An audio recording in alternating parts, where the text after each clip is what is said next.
Part III, Section 30 of The Maine Woods by Henry David Thoreau. This recording is in the public domain.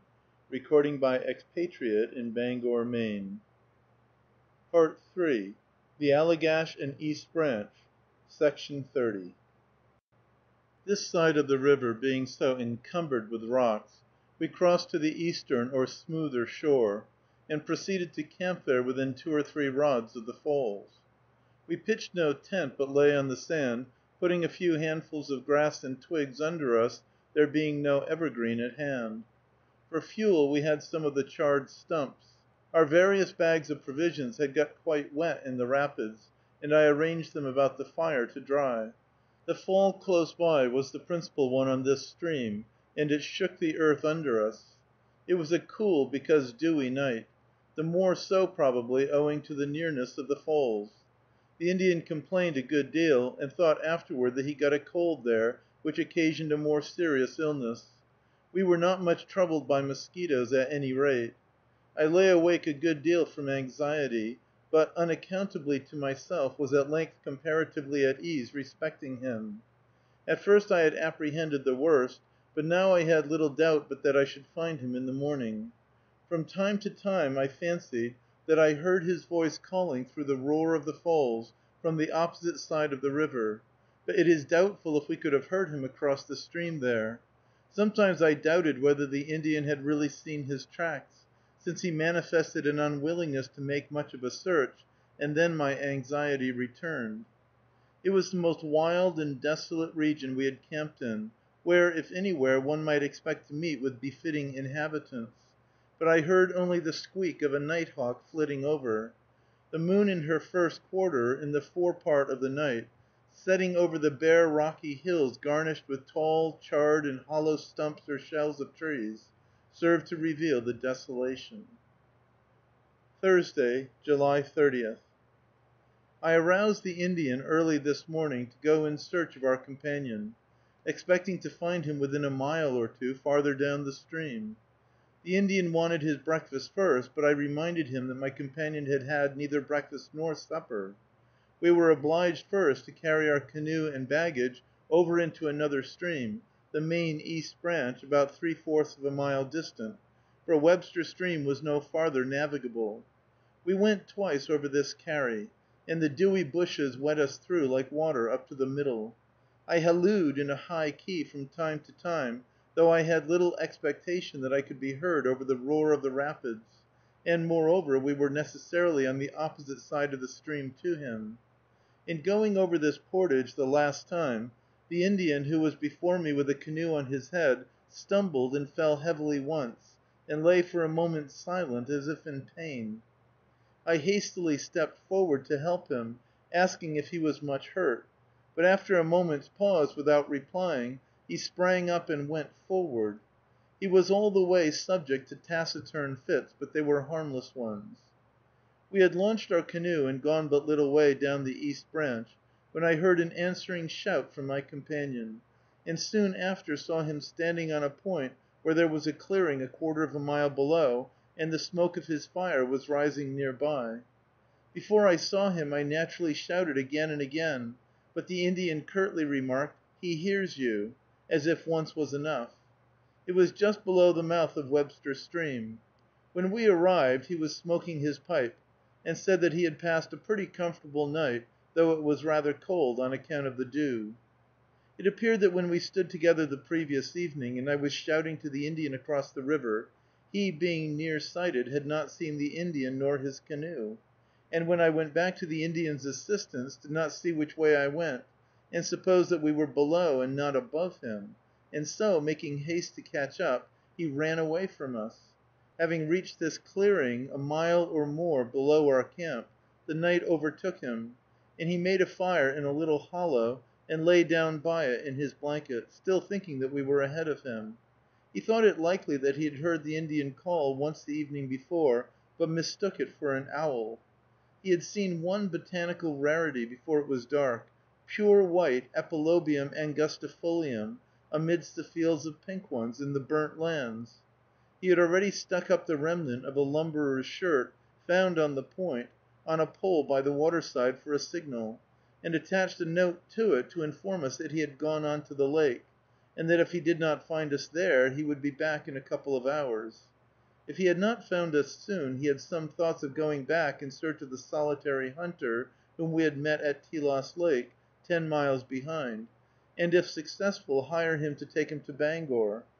But if this hunter had moved as fast as we, he would have been 20 miles off by this time, and who could guess in what direction? It would have been like looking for a needle in a haymow to search for him in these woods. He had been considering how long he could live on berries alone.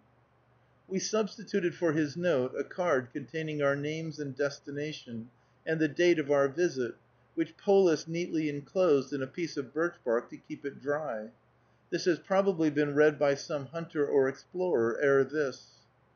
We all had good appetites for the breakfast which we made haste to cook here, and then, having partially dried our clothes, we glided swiftly down the winding stream toward Second Lake. As the shores became flatter with frequent gravel and sand bars, and the stream more winding in the lower land near the lake, elms and ash trees made their appearance, also the wild yellow lily, Lilium canadense, some of whose bulbs I collected for a soup. On some ridges the burnt land extended as far as the lake. This was a very beautiful lake, 2 or 3 miles long, with high mountains on the southwest side, the, as our Indian said, Nerlumskeechticook, that is, Deadwater Mountain. It appears to be the same called Carbuncle Mountain on the map. According to Polis, it extends in separate elevations all along this and the next lake, which is much larger. The lake, too, I think is called by the same name, or perhaps with the addition of gamock or mook. The morning was a bright one, and perfectly still and serene, the lake as smooth as glass, we making the only ripple as we paddled into it. The dark mountains about it were seen through a glaucous mist, and the brilliant white stems of canoe birches mingled with the other woods around it.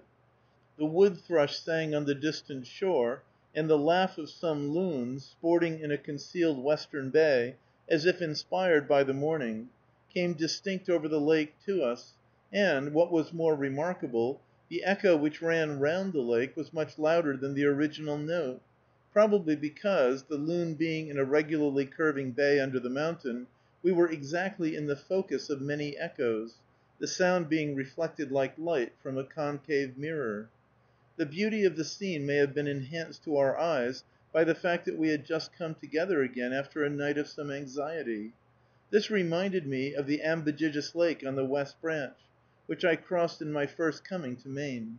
Having paddled down 3/4 of the lake, we came to a standstill while my companion let down for fish.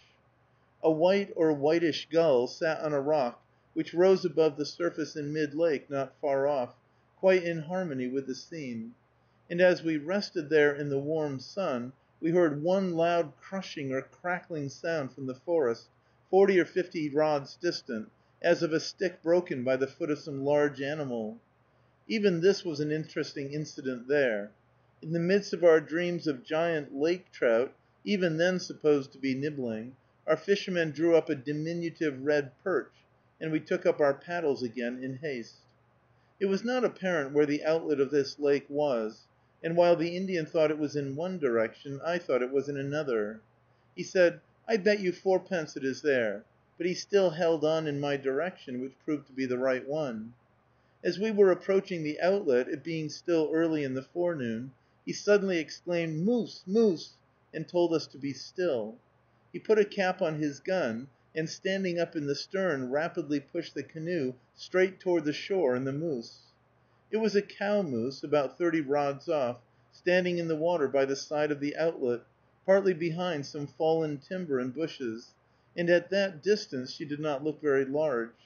She was flapping her large ears, and from time to time poking off the flies with her nose from some part of her body.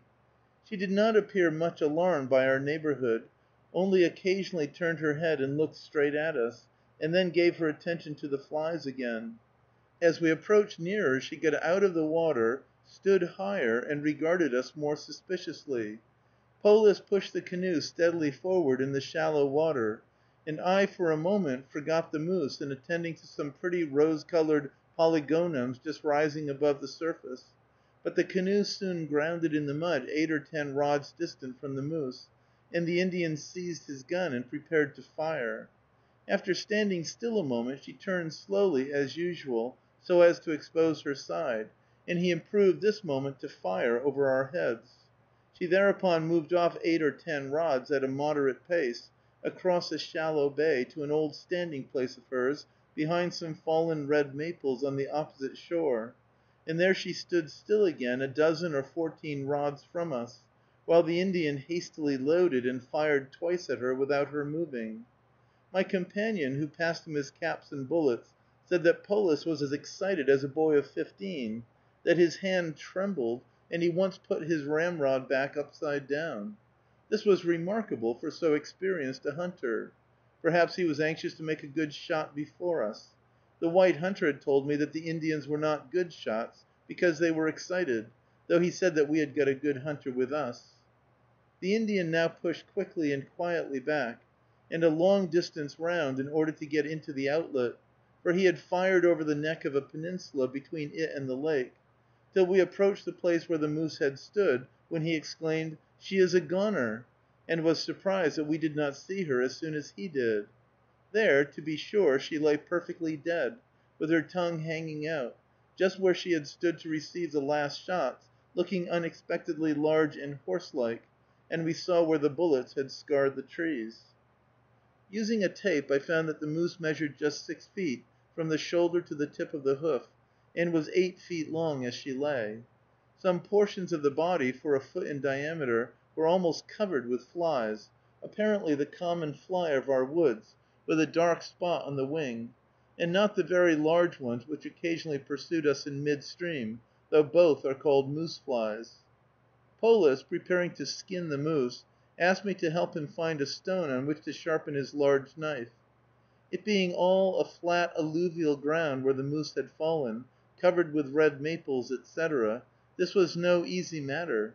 We searched far and wide, a long time, till at length I found a flat kind of slate stone, and soon after he returned with a similar one, on which he soon made his knife very sharp. While he was skinning the moose, I proceeded to ascertain what kind of fishes were to be found in the sluggish and muddy outlet. The greatest difficulty was to find a pole. It was almost impossible to find a slender, straight pole 10 or feet long in those woods. You might search half an hour in vain. They are commonly spruce, arbor vitæ, fir, etc., short, stout, and branchy, and do not make good fish poles, even after you have patiently cut off all their tough and scraggy branches. The fishes were red perch and kivin.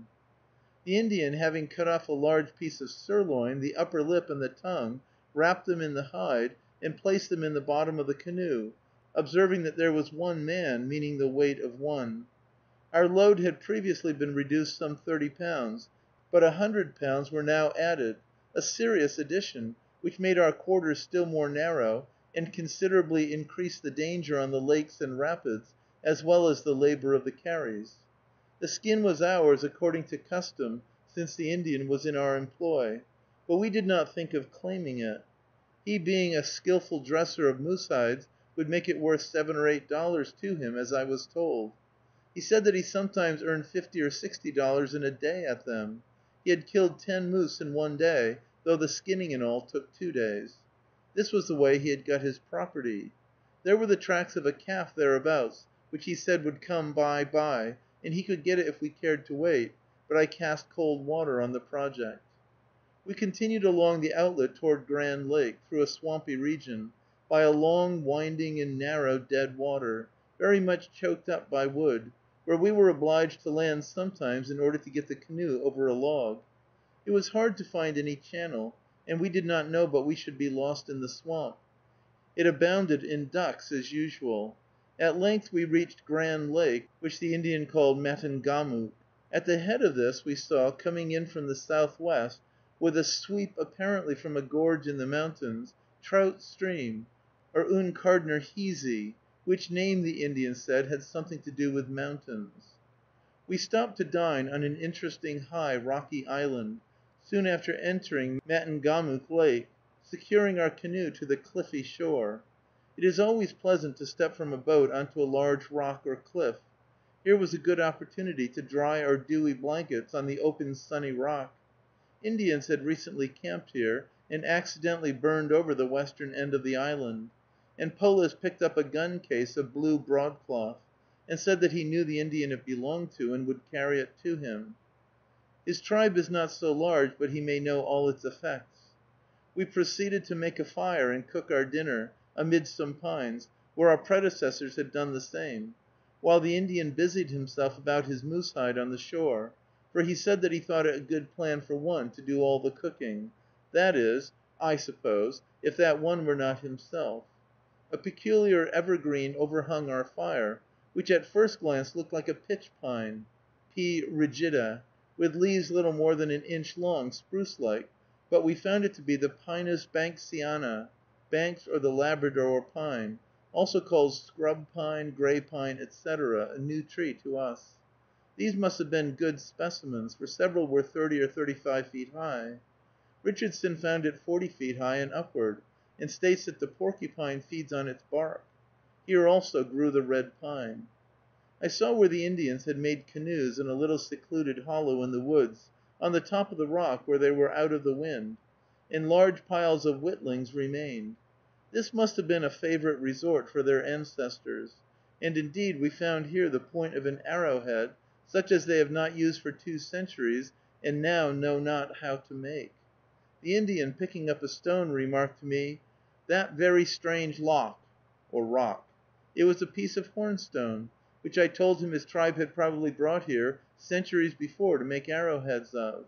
He also picked up a yellowish curved bone by the side of our fireplace, and asked me to guess what it was. It was one of the upper incisors of a beaver, on which some party had feasted within a year or two. I found also most of the teeth and the skull, etc. We here dined on fried moose meat. One who was my companion in my 2 previous excursions to these woods tells me that when hunting up the Caucomgomoc, about 2 years ago, he found himself dining one day on moose meat, mud turtle, trout, and beaver, and he thought that there were few places in the world where these dishes could easily be brought together on one table. End of Part 3, Section 30. Recording by Expatriate in Bangor, Maine.